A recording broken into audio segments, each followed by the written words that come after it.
A ditadura foi um período que eu não lembro de todos os detalhes, porque eu era um garoto ainda. Então, nessa época eu tinha 20 anos e morava no interior da Bahia, no oeste da Bahia, né? No município lá de Santa Maria da Vitória. E lá também o resultado, as consequências do regime militar era bem visível. Enquanto na cidade a perseguição era aos trabalhadores urbanos, aos operários, aos intelectuais, professores, partidos, movimentos aí organizados de partidos políticos, Igreja Católica, Igreja Evangélica e movimentos estudantis, sindicatos, rurais e urbanos.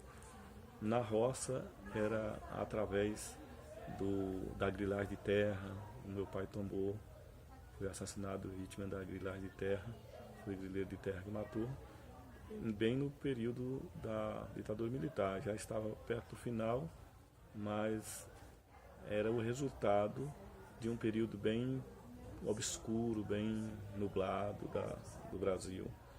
Foi um período que durou de 64, 31 de março de 1964, até abril, mais ou menos, de 1985. Teve as campanhas pelas diretas já, aqueles movimentos organizados pelos partidos políticos pedindo eleições diretas, liberdade, democracia. E a opinião que eu tenho sobre a ditadura é que foi um período que, se os jovens estudassem, voltassem lá aos livros de história, eles jamais desejariam que isso aqui acontecesse de novo. Porque matou muita gente, prendeu, torturou, tem gente desaparecida até hoje, e calou a boca de muita gente, de artistas, né? Proibiam músicas, proibiam poesias, proibiam o professor dar aula.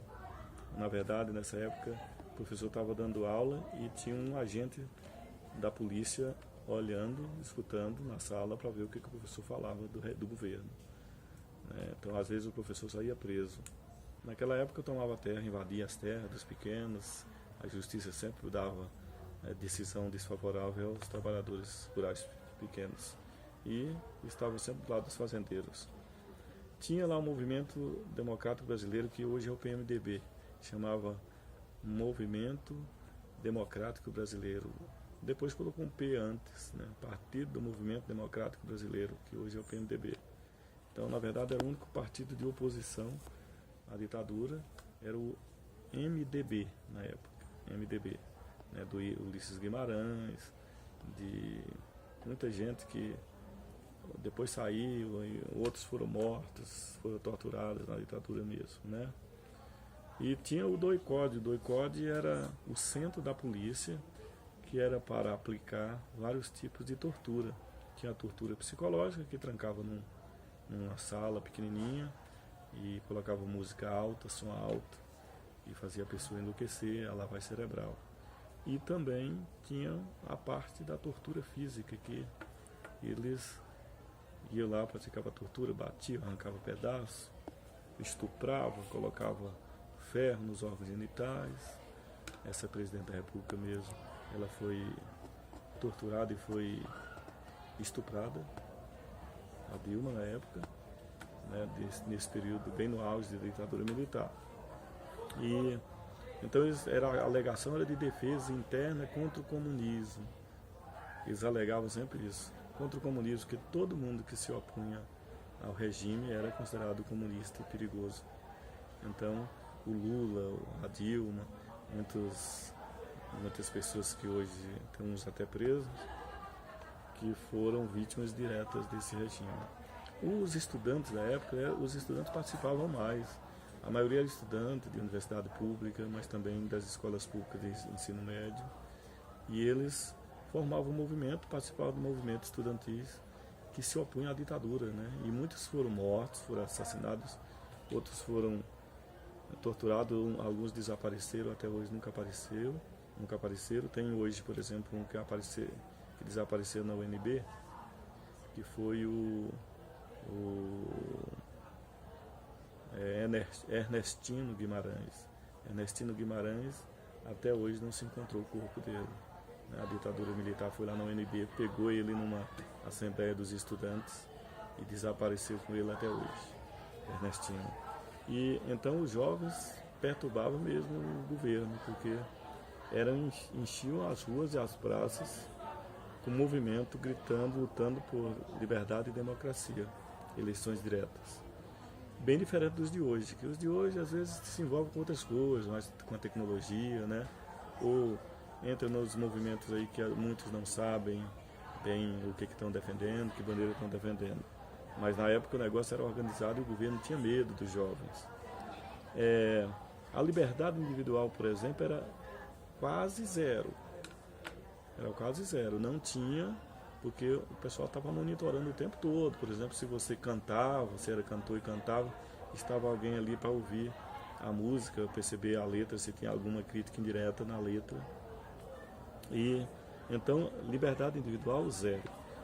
E eu participei muito do movimento contra a ditadura, nem só do movimento dos estudantes, quanto do movimento dos trabalhadores rurais, quanto dos movimentos pelas eleições diretas já. Isso aqui terminou em março de 1985, com a eleição para Tancredo Neves, né? 15 de março de 1985. Então teve a eleição, ele ia tomar posse e morreu. Isso aí foi o fim da ditadura militar. Certo?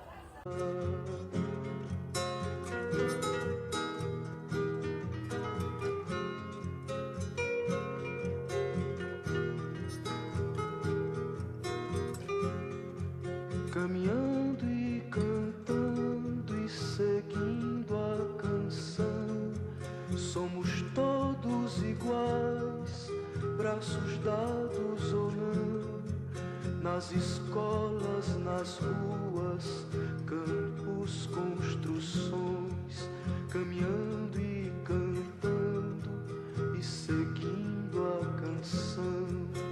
Vem, vamos embora, que esperar não é saber. Quem sabe faz a hora, não espera acontecer. Vem, vamos embora, que esperar não é saber. Quem sabe faz a hora, não espera acontecer.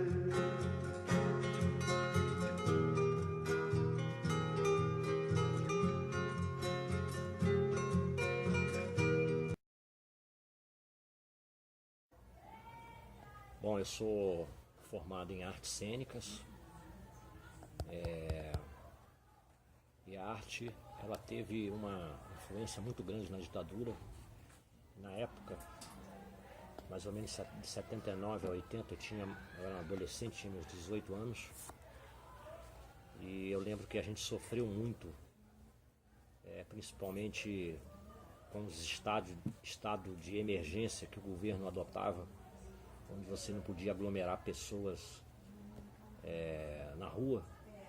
E eu lembro que quando a gente ia ensaiar uma peça, a gente tinha que ir para casa de alguém de madrugada, ensaiando baixo, né? Então a gente foi assim meio que perseguido, principalmente nos textos. A gente tinha que fazer apresentações de peças, primeiro para a censura federal. A gente montava a peça, o texto ia para a censura, e lá eles iam e faziam corte, ou não, né?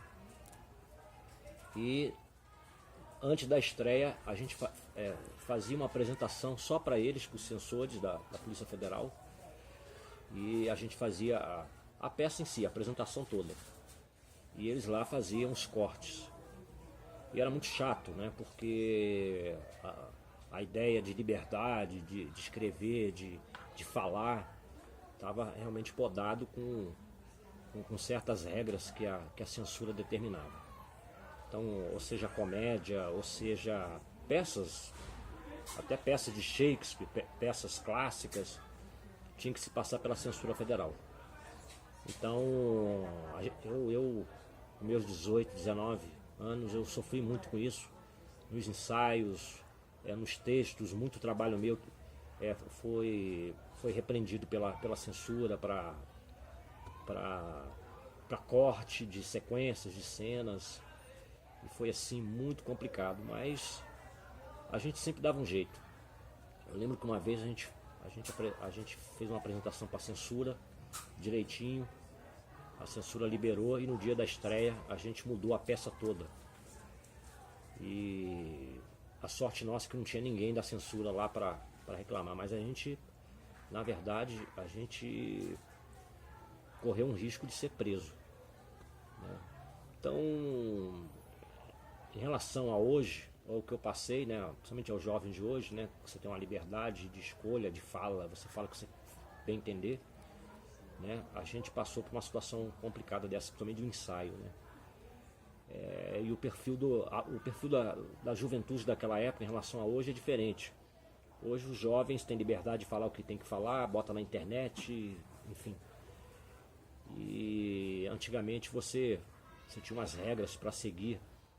Eu acho até que a gente tinha até um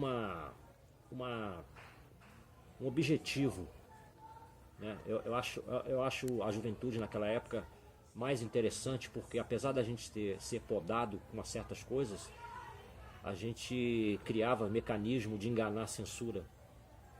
E hoje, como uma coisa muito aberta, eu acho que as coisas hoje viraram muita liberdade, virou libertinagem, a coisa virou para o lado do sexo, né? E no período da minha juventude a preocupação maior era com falar aquilo que o povo queria ouvir. Bom, meu nome é José Luciano Rocha Studart, mas todo mundo aqui no trabalho, meus amigos, as pessoas me conhecem por Luciano.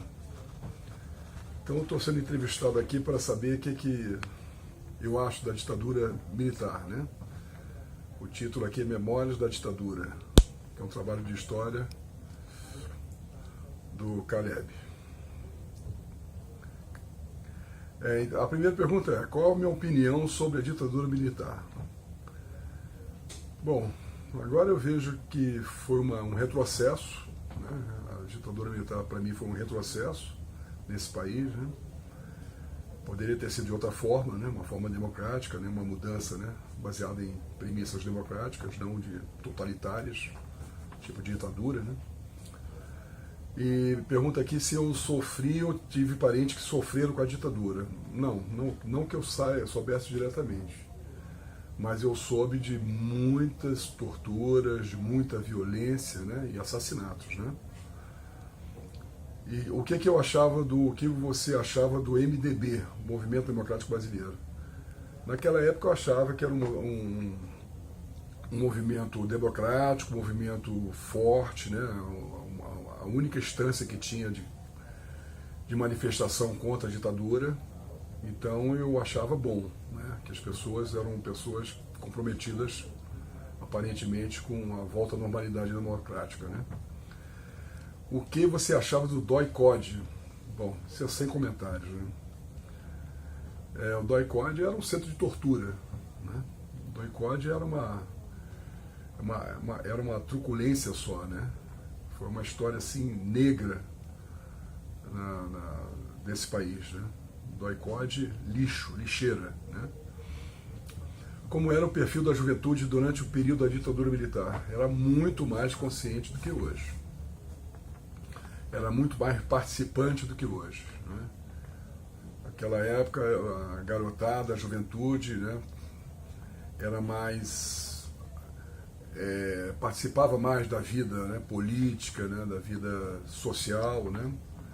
Não era tão alheia quanto a juventude de hoje. As diferenças entre os jovens da época de hoje é exatamente isso que eu acabei de falar, que eu acho que eles eram muito mais participantes, né? A última coisa que eu me lembro assim de positivo foi os caras pintados na derrubada do Collor, né? Foi bem depois da ditadura, evidentemente, mas foi o último movimento assim na juventude que eu me lembro assim de forte, né? Participou de algum movimento contra a ditadura? Não participei, não. Eu não participei, não. Como era a questão da liberdade individual? Era perigoso. Naquela época era perigoso, né? Se você... o pessoal desconfiasse de você, né, os militares da ditadura, você corria riscos, né? Mas eu, graças a Deus, não me envolvi com isso, não.